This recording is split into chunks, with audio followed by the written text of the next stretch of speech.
Hello, tubers. Now, I just watched a video by the nostalgia critic who said there aren't any original film ideas now. Most of them, yeah, are remakes of old stories, but really, when you see certain ones like the new Cinderella, um, or the upcoming Beauty and the Beast, they're taking the same story but doing it in a more original, new, vibrant way to sort of make it fun and imaginative, we'll so say. And but there are some original films coming out this year.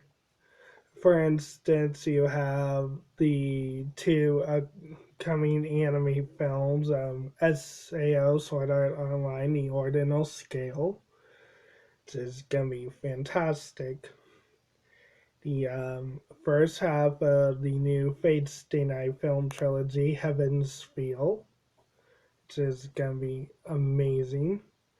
Um, Your Name, which is, from what I've heard, supposed to be just a breathtaking film.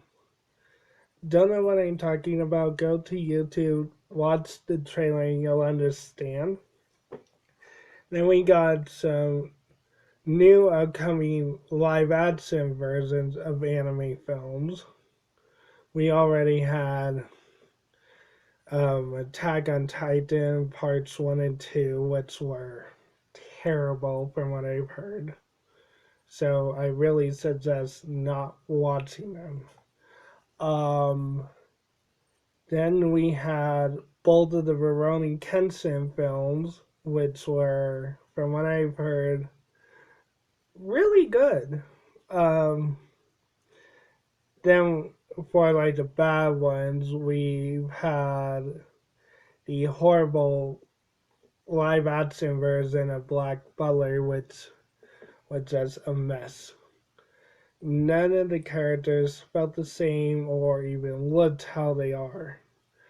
For instance, Ciel, if you watch the series and read the mangas of Black Butler, Ciel is a guy. In the live action film, they decided he should be a girl. Because girls will love that, and guys will like him. Which was silly because everyone loved Ciel in the anime, no matter if he was a guy or a girl, whatever. They did dress him up as one in one episode, but it was mainly to catch Jack the Ripper. And Japan immediately thought, let's make a live action film. And that was wrong because they took out several characters. Growl, for instance, well, he was a wonderfully funny character. He was the main line. I love, oh, Bessie. So funny.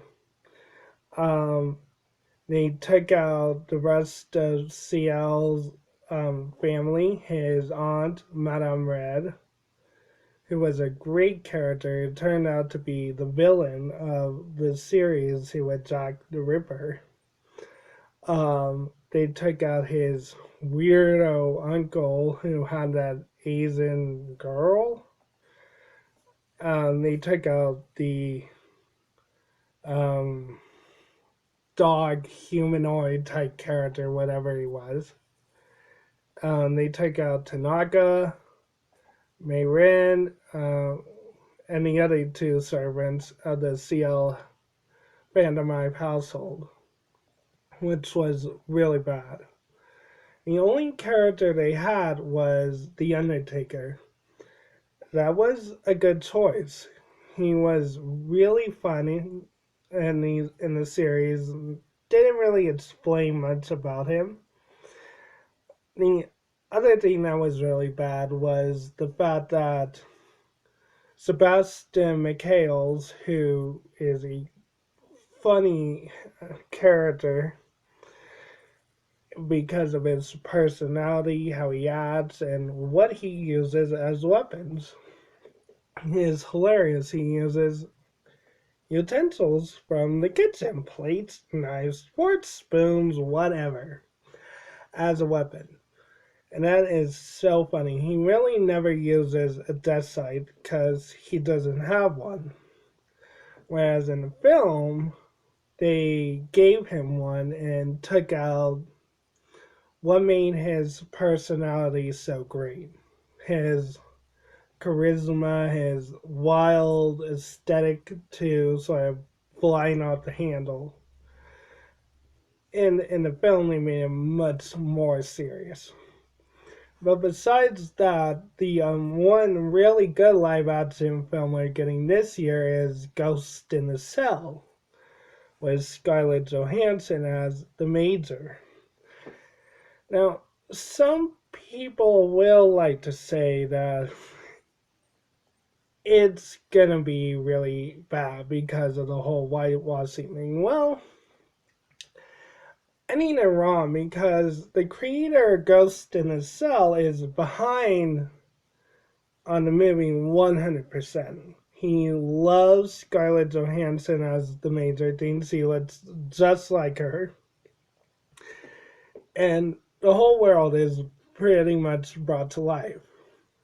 The characters, everything. Now, before I get to the next one, I'm going to play a warning signal to let you know what's coming. So be prepared, it may be a little loud.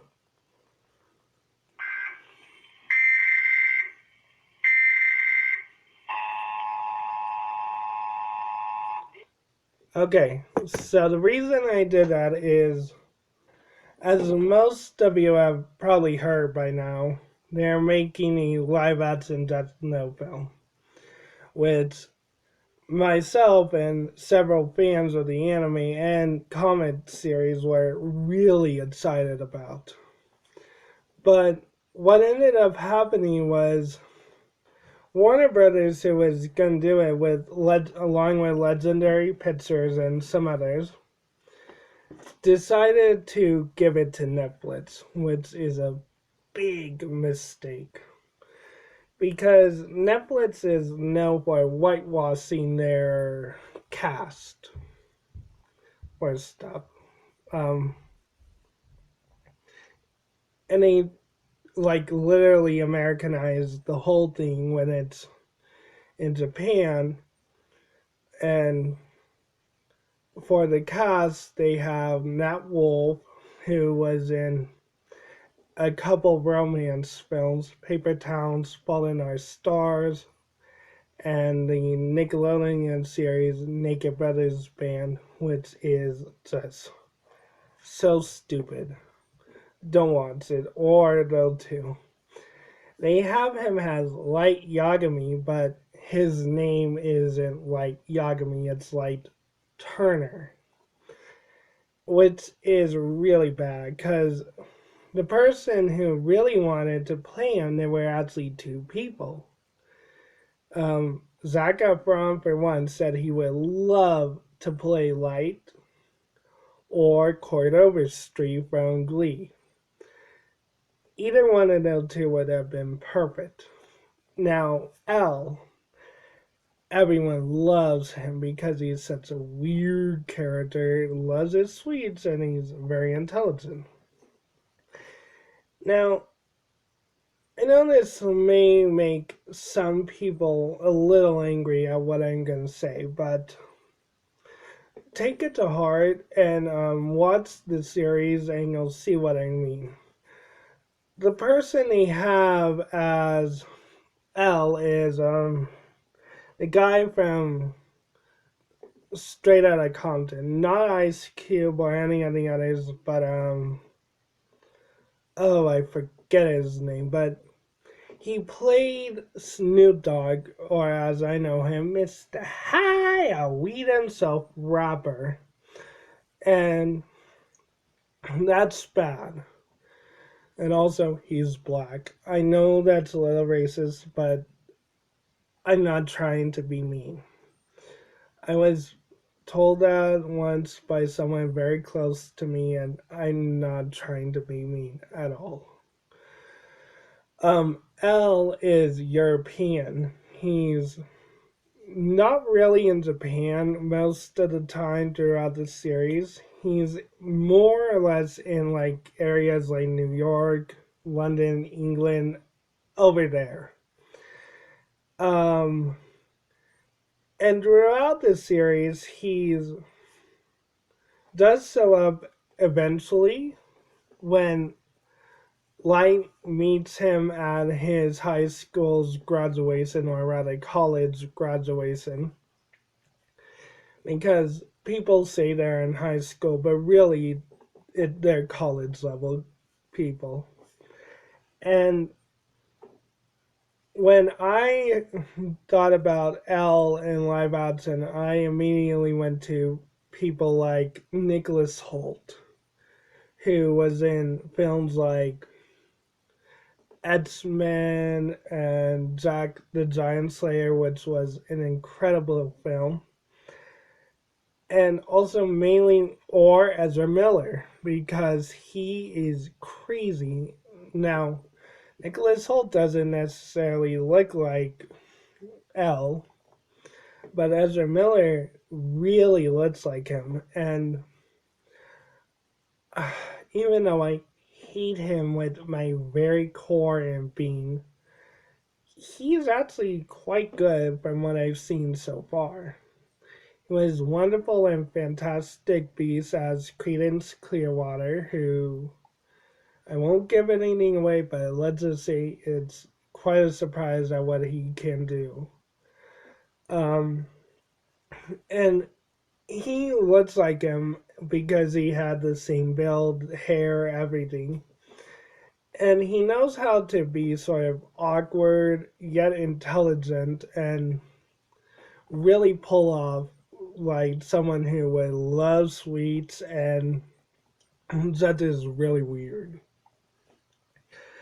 Um, for Misa Mane, or Mia Sutton as they're calling her, they have the main redheaded girl from the Leftovers, the series, as her, which is wrong because Misa in the series is blonde.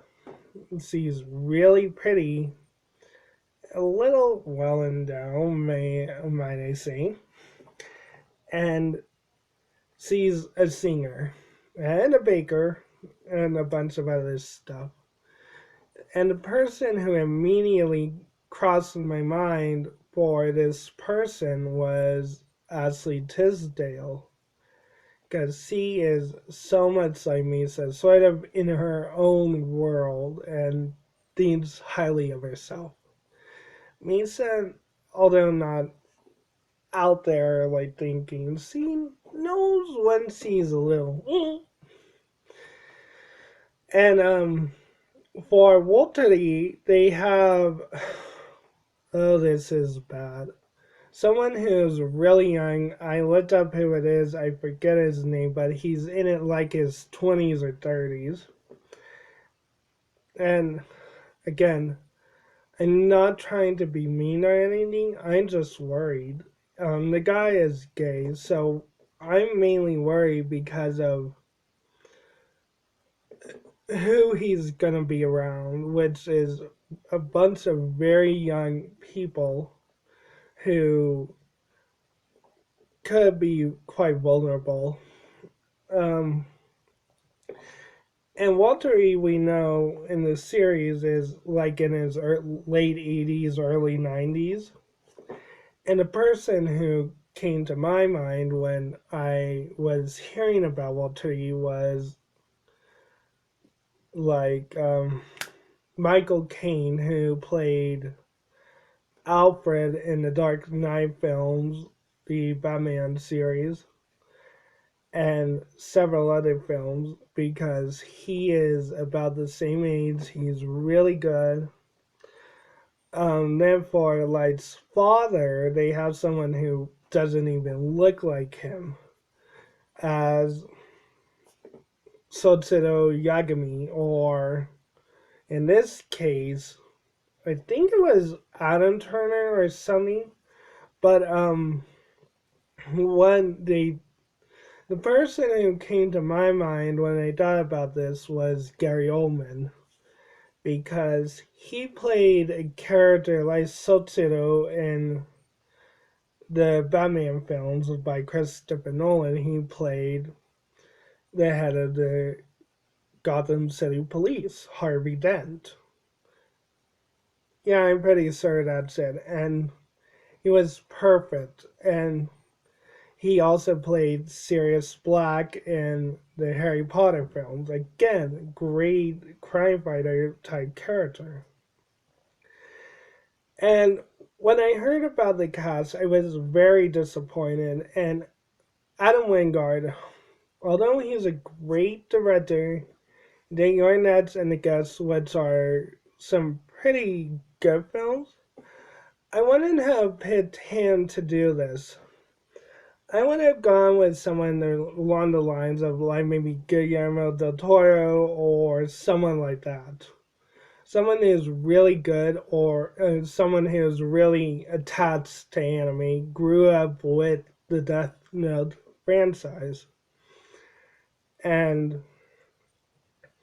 but the only actor I'm actually okay with for the film is William Dafoe as Ryuk, the Shinigami. The reason for that, he's creepy, he knows how to play bizarre characters, and he can really pull off someone as awkward as Ryuk. So basically, what I'm trying to say is whoever thinks this is a bad idea, I know it may seem a little hard, but um, I have a GoFundMe page online for the Death Note film of what I think it could be, or rather should be. Not live action. I want there to be one Sunday, but done very faithfully. Um, it's more of an anime film, kind of like Relight, but not quite. What it is, it's actually gonna be a trilogy of films, starting with Ascension of the Gods, which will be the first part of Light and L's story, because throughout the story, like I said in the countdown, there was more chemistry there. And so I really think like focusing on them and getting rid of Misa like very quickly towards the end would really help. Because they would be together, and then it goes into um, the next two films, which are um, God, I think I called it like something like Enemies Rising or something, where they had to try and deal with Mello, Nier, Matt, and the others. And then the last one is called Battle of the Nine, where you have 9 Death Notes, 9 new ones from a bunch of new Shinigami characters who sort of felt the same way as Ryuk, but were actually very angry about this. And they wanted to sort of reset things, so they sent down 9 Death Notes, each one a different color with a new ability, rather than just dying of heart attacks. Um, and so it's like up to Light, L, and almost everyone to try and stop this from happening. And they ultimately win